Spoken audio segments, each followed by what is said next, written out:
اینکه ما رو پس میزنن و بازم دوستشون داریم، اینکه جواب پیاممون رو یکی در میون میدن ولی ما هر لحظه به بهونه دلتنگی پیام میدیم، اینکه سرد بودنشون رو با گرمی جواب میدیم، اینکه خیلی وقته که رفتن ولی ما باز خودمون رو به در و دیوار میزنیم که بمونن، یعنی برای دوست داشته شدنمون باج میدیم.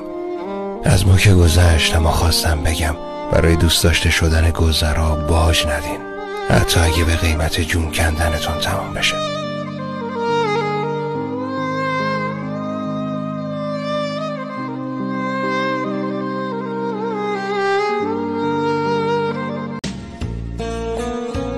هر کس به طریقی دل ما می شکند، بیگانه جدا دوست جدا می شکند.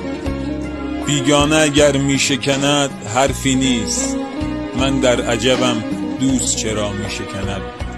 بشکست دلم کسی صدایش نشنید، آری دل مردم بی صدا می شکند.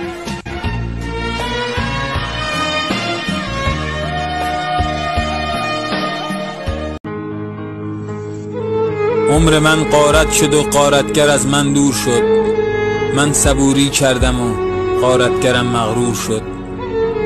در بهار زندگانی احساس پیری می کنم، با همه آزادگی فکر اسیری می کنم. پیریان نیست که بر سر بزند موی سپید، هر جوانی که دلش شوق ندارد پیر است.